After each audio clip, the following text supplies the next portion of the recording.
So let me tell you a little bit about Cynthia and Will. Cynthia is an interfaith minister and spiritual director with a background in wellness and gerontology. She has served in multiple capacities, from campus ministry to co-chairing the race relations community in Indiana. Cynthia co-founded the Women's Spiritual Mastery Project, which convenes gatherings to bring leading women spiritual masters together with women seekers across the different faith traditions. You might remember Cynthia when you're going to see her. She was here for a webcast that we did called Women Helping Women when Sister Lucy Kieran joined us, and they were the pre-conference when we had our women's conference a couple of years ago. She is partnered by Will Keepin, who's a physicist and retreat leader in interfaith spirituality and a background in environmental science and transpersonal psychology. He is co-author of Song of the Earth, the emerging synthesis of spiritual and scientific worldviews. Very engaged with nuclear science policy and that arena, and has presented research on global warming and testimonies to the U.S. House of Representatives and other legislative groups in other countries. Cynthia and Will travel the globe, really, and they're going to speak about some of that this morning. But we welcome Cynthia and Will and invite them to lead us into the morning now. So thank you for being here.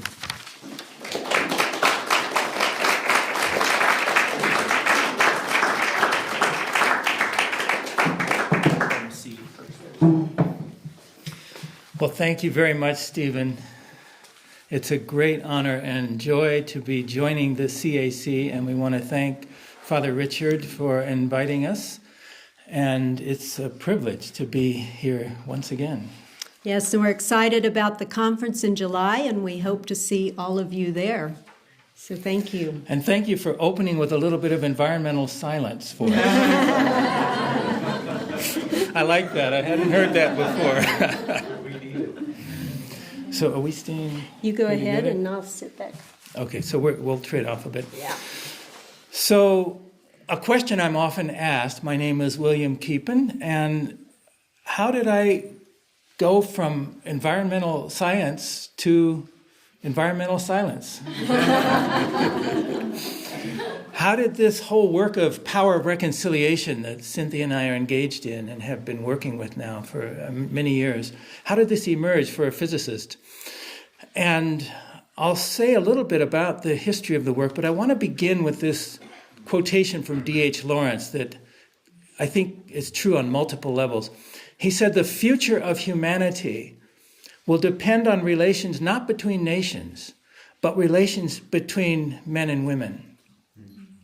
And I think that's clearly true if we look, for example, at the magnitude of the gender injustice, gender violence, and gender disharmony. You know, we know that 1/3 of households are afflicted by gender violence, and probably another third at least by psychological disharmony.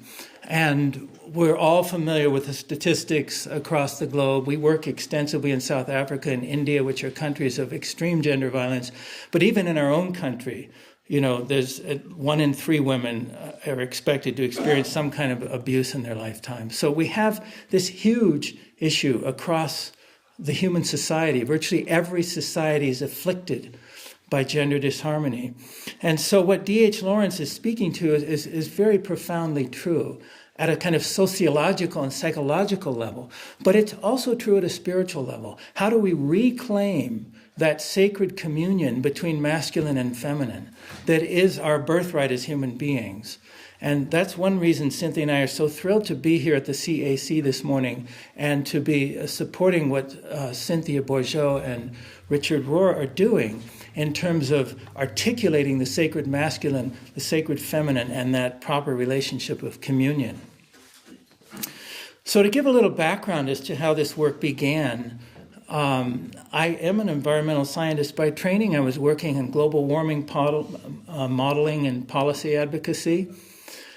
And in the context of that work, there was a lot of pain that emerged between the men and women in this community.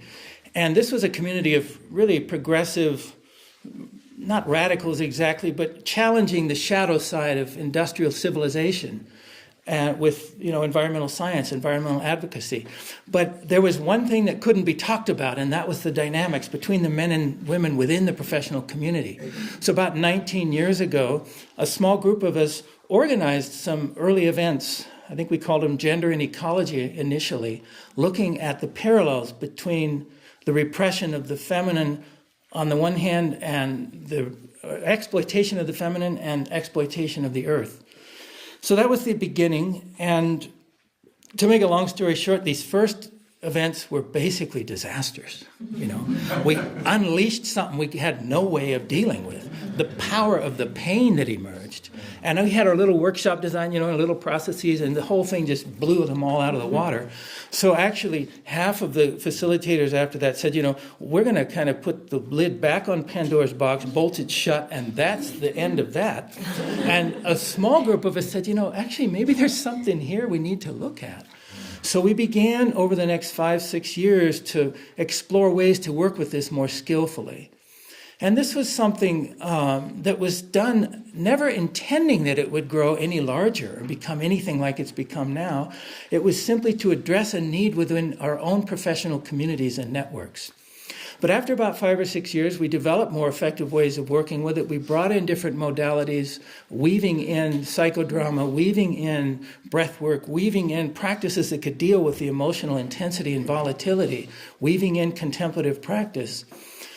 And then in the late 90s, other people started getting interested, clergy, psychotherapists. What are they doing? And wanted to know, wanted to come. So we began opening the work up and offering it more publicly. And then in 2001, we were invited into India and began working there. And in 2003 in South Africa. And the work has continued to grow steadily from there. Now, what is the essence of the work? It's really summarized in a way by Martin Luther King's wonderful statement where he said, injustice and corruption will never be transformed by keeping them hidden, but only by bringing them out into the light and confronting them with the power of love. And that is the essence of the work. And so it is a healing work, but it doesn't just stop at the healing. There's this wonderful line from John's Gospel where Jesus, he's quoting the Psalms, and he says, ye are gods. And he's basically speaking the deep spiritual truth of human beings, which, of course, the Pharisees couldn't receive that, so they could only hear that as blasphemy. But men and women are gods. They are male and female manifestations of the divine being. And so it is our divine birthright to live in a sacred communion as men and women and to be instruments for the divine will and love on earth. This is our birthright. This is who we are supposed to be. And so this work works to reclaim that sacred communion between male and female, between masculine and feminine, both within the heart and soul of the individual, and then within communities of men and women on the planet. And Cynthia is now going to describe the form of the work that we've been doing to support this. Hello again. It's very nice to be here. I am going to describe the form, but I want to first tell you what drew me into the work. And I often say that I came to this work the day that I was born, identified as a woman or a girl, as boys are identified as boys. And we're dressed in pink because we're a girl, or we're dressed in blue because we're a boy. And that started the journey. I was raised in a family that were activists, and my parents had us out protesting the Vietnam War at a very young age. We were social activists doing all the right actions in the world. As a teenager and young adult, I worked around GLBTI issues and worked for those causes, women's rights issues. And I was always working for others, trying to bring good in the world. So I did everything right. I got married. I had family. I have two beautiful children, Emily, who's 21, and Patrick, who's 27. And I was married for 16 years before that marriage ended. And then I got my degrees, as were mentioned. I went into gerontology and wellness, master's degrees. And I ended up in a wellness firm in Indianapolis, Indiana, here in the U.S., and I took the job because there was a mentor there, a man who was probably 20 years my senior, who I'd studied about and I wanted to learn from. And we were preparing to travel together and go to conferences together. He's world-renowned in the wellness industry. And shortly after, maybe 3 or 4 months after taking that job, I had made it. I was middle management. I had made it. And shortly after that, he sexually propositioned me about 4 months after being in the job. He said, "Cynthia, I've enjoyed getting to know you, and now I'd like to take our relationship to a deeper, more intimate sexual level." He was my superior. I was a single mother by this point, and I didn't know quite what to do. I had many options. I could have gone to bed with him and continued my job. I could have brought it forward. I could have left the job and never said a word. And I, as a white woman living in the U.S., middle class, had the support of my family and my community to speak out. And that's what I chose to do. And I spoke out with as much love and compassion in my heart. But actually, his proposition wasn't the most challenging piece of it all. It was the corporation retaliated against me and hired 6 attorneys to take me down. So I ended up leaving that job. I did speak out, but I realized in the process that I had this deep mistrust of men. And the men weren't the only ones, because the women in the corporation also betrayed me, because they would lose their job if they didn't. They had to, almost. And so I had a mistrust of women too. And I realized I couldn't continue in this world not liking men and not trusting my sisters. So I had a lot of healing work to do within myself. And I decided I needed to do that and transform the injustice, transform the wound into something productive. And I'm blessed to be doing this work now. And I was able to transform that. And at the core of this work is love. The most powerful force in the universe is love. And this work brings women and men together to remember and reclaim that love that we all are born from and we will die back into. So what is the form of this work? Basically, we come together as women and men wanting to do the work, conscious about it, and we create a safe space together. We want the safety, and we do this through community agreements. We do it by invocation, collective invocation together to give the spiritual foundation. Everything in the work is an invitation. Healing cannot be forced, so you're invited into the work. We do very engaged and interactive practices and activities. So you're up working and talking to one another. We incorporate dance and song. And we have a forum where truths can be told. Truths that can be told in a skillful way that then can bring the healing that is so needed for all of us. And it's a unique form because it's with women and men together. And there's not many places in this world where women and men can come together safely and speak truth to their experience and heal the wounds within ourselves and within the collective and come back into that sacred communion between the masculine and feminine. The one thing that this work is not is male bashing. We do not male bash. In fact, men have the space equal to women. The masculine and feminine are equally honored. We recognize the differences between men and women and the masculine and feminine, but we do not do any male bashing or judgment. We are a program and a community of uplift and compassion and love. So thank you. I will have Will give us a little story about how this work works. So just to give an example of this, even when men do unconscious things, how the work can shift it. We had a workshop that we did a few years ago. These are usually done in different formats, usually 5-day intensives.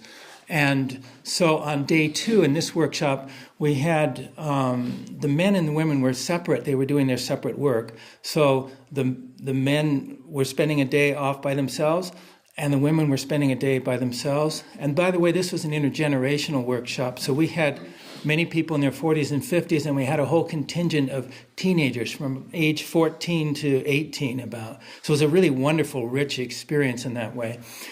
And so because we were working in our separate groups, we ate lunch separately. So the women had lunch first, and then when they were done, they cleared out of the kitchen and dining hall, and then we came in, the men, and we ate lunch. And afterwards, since there were all the dishes, we decided to wash the dishes as a service to the community. So the men did all the dishes. And then as we were going back to do our work that afternoon, we were going to work on fathers and relationship and all that kind of thing. One of the men, he was kind of like an early 30s, bit of a Casanova type, you know, with a little smirk in his eye. Well, he wanted to leave a note that said, well, we did the dishes for you, and now we will expect sex later.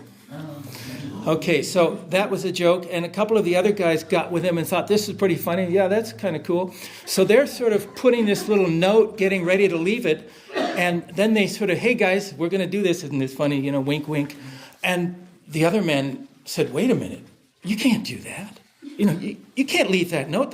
That's going to, you know, offend the women, and that's going to derail the whole thing. And they said, no, it's a joke. Come on, you know. And if they don't think it's funny, then they have a lot to learn. What do you mean by that? So this whole thing began to, you know, erupt.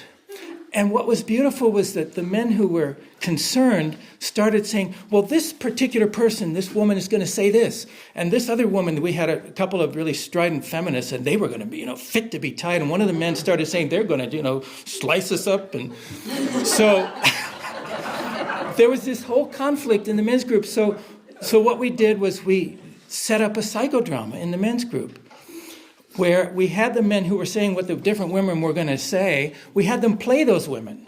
Okay, you be that woman, because they were already getting passionate about it.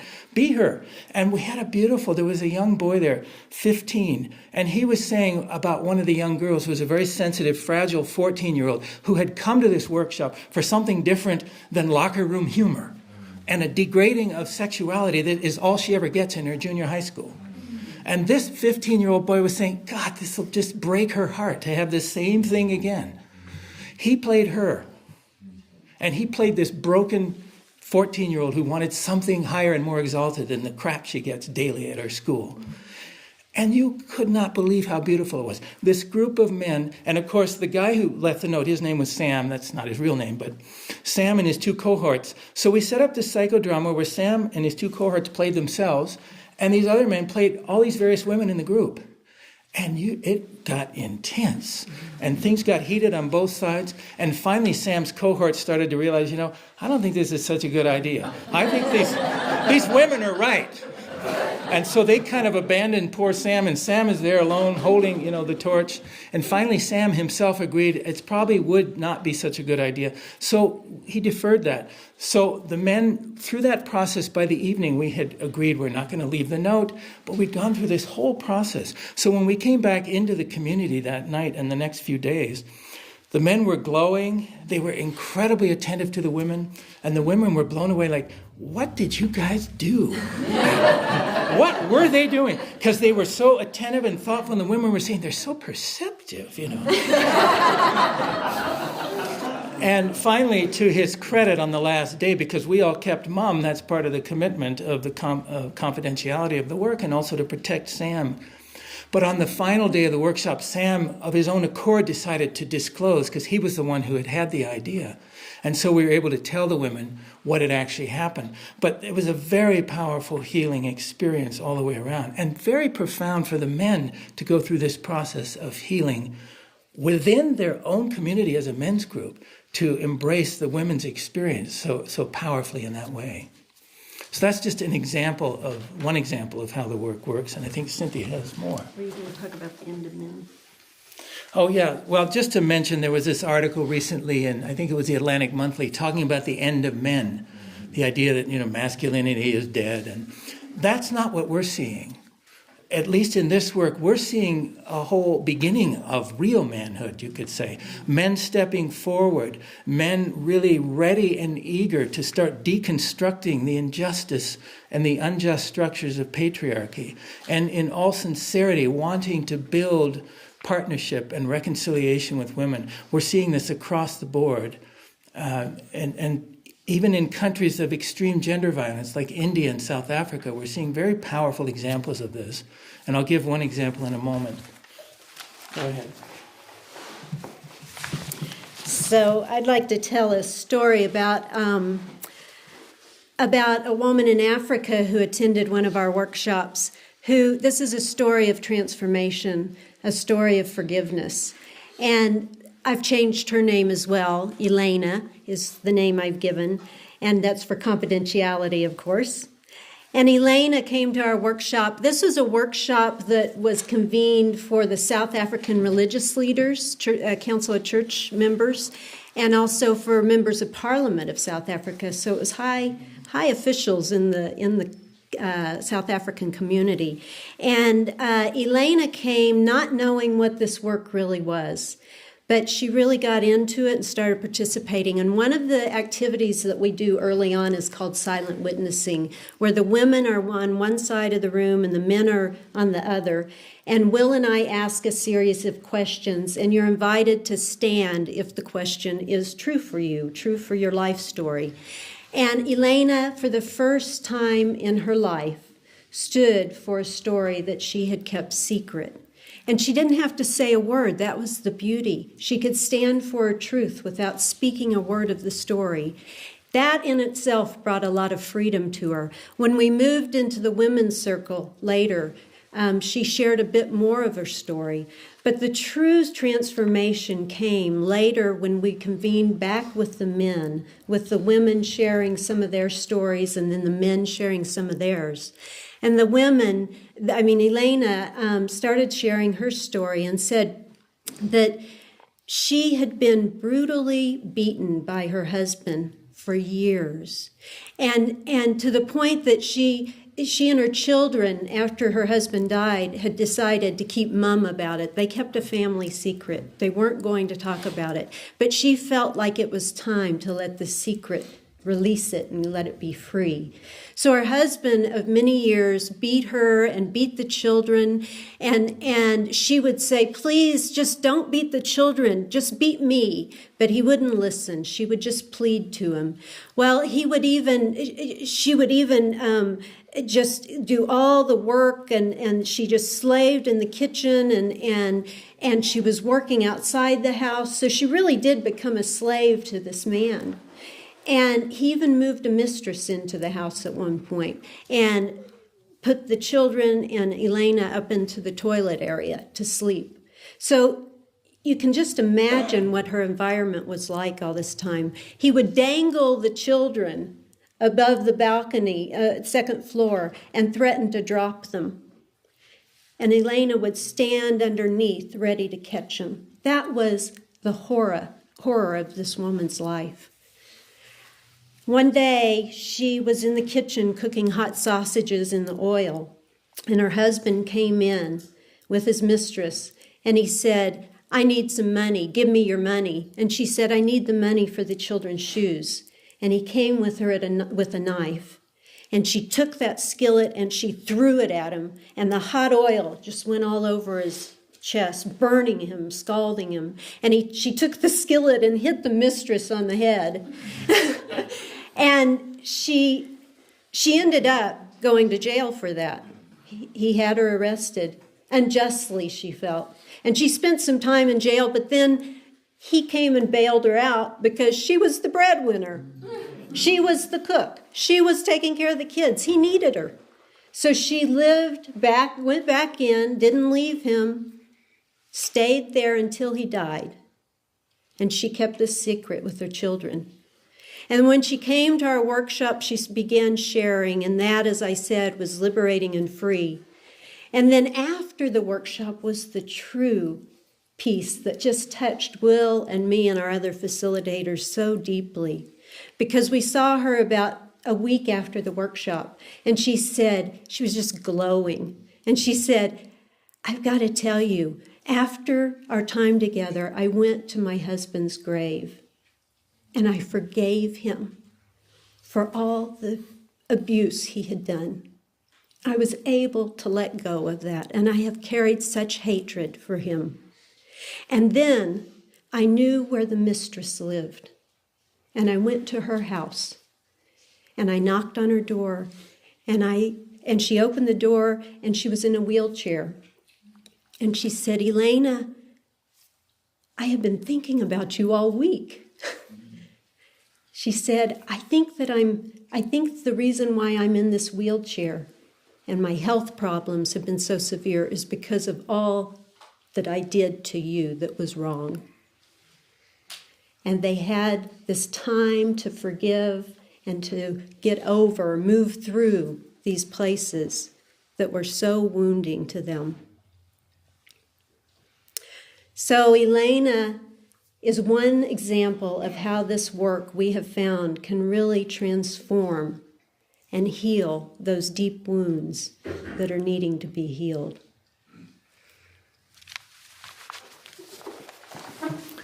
So in that same workshop that this whole healing process happened and other healing stories emerged, at the end, the men delivered a declaration of their commitment. And I just want to read you a couple lines of it.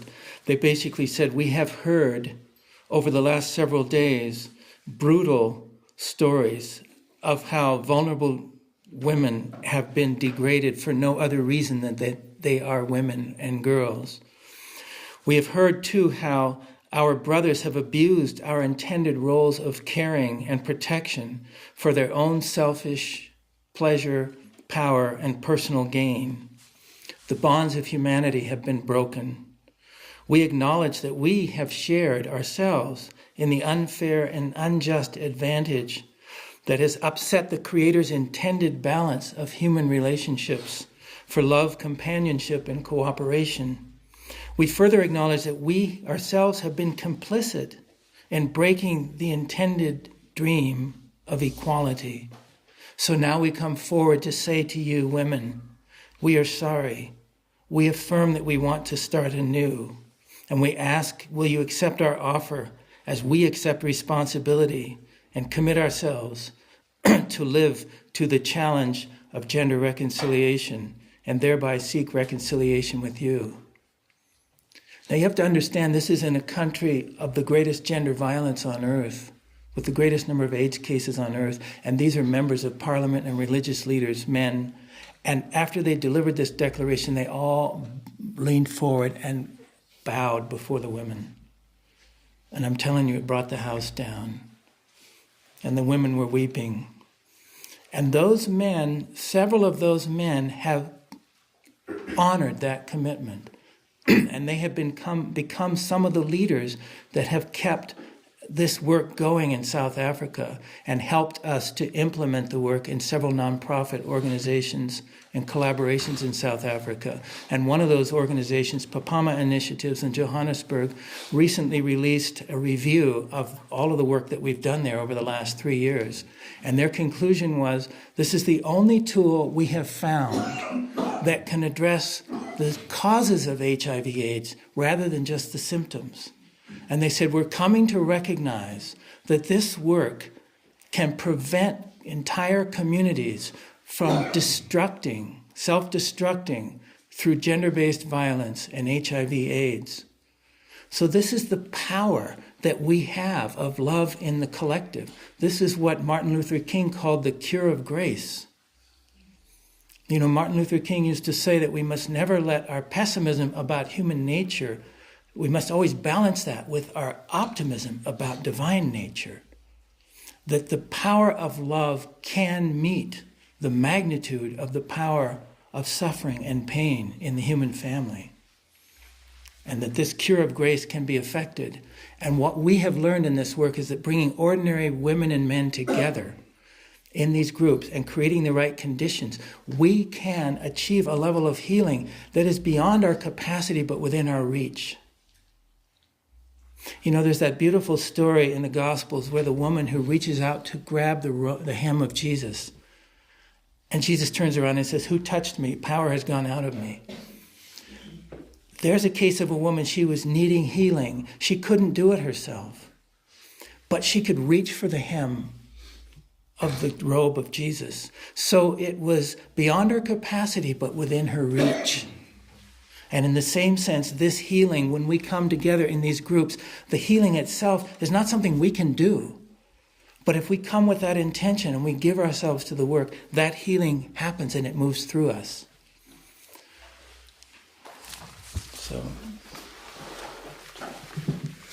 So I want to just say that this work, while we do emphasize that it's between men and women, I mentioned that there was work for me to do around healing between my sisters and me.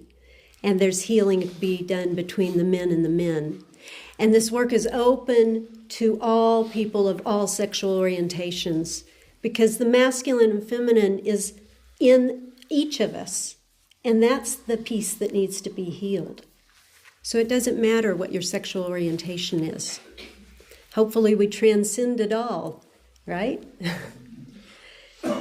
So one of the main ministry missions of Will and myself right now is to bring this work forward more and more. So we really hope that you will come to the July conference and participate in the one-day pre-conference institute and get a taste of this.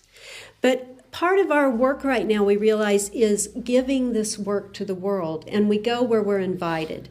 We have been invited in South Africa, in Kenya, in India, in Canada, here in our own country. And so we feel like grandparents a bit now that we want to give the work out. But it does require a level of skilled facilitation to bring women and men together. As he explained in the beginning, you open Pandora's box and it can explode. So we are offering trainings for facilitators. We have 33 beautiful people in South Africa who are now trained to facilitate this work. They adapt the model and then take it out to their communities as they deem necessary and fit. We have 16 facilitators that have been trained here in the United States. We have a training starting in India, one in Kenya, and we will begin another training here in the U.S. later this year or early next year. So if you're interested in that, we encourage you to look at our website at www.satyana.org. That's SATYANA. You can also look at a YouTube video, Healing Gender Injustice, and that will give you a nice idea, a good flow of what this work is about. And it shows different examples from different communities that we've worked with. So we'd like to close with a little poem from the mystic poet Janeshvar, the Hindu poet. You know, the Hindu tradition has such a deep understanding of that consort communion relationship between the sacred masculine and the sacred feminine. I honor the god and the goddess, the eternal sacred masculine and sacred feminine. Without the god, there is no goddess. And without the goddess, there is no God. How sweet is their love. Embracing each other, they merge into one, as darkness merges into light, as at the breaking of the dawn. When we discover their unity, all words and all thoughts dissolve into silence. Thank you. Thank you very much.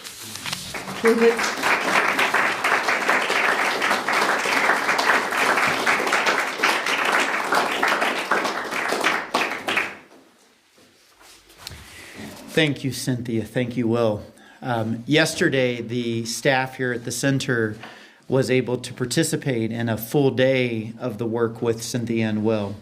And it was right here in this room and on the grounds outside. And to hear about it is very penetrating to the heart. But to speak from the experience of yesterday of walking into it and having that experiential, which is what will happen again in the summer, it opens the heart up even that much more. So thank you for sharing this morning and for what you'll be bringing back to us as well. They did not mention that the book that they have created as well is called Divine Duality, The Power of Reconciliation Between Men and Women. And so a wonderful resource as well.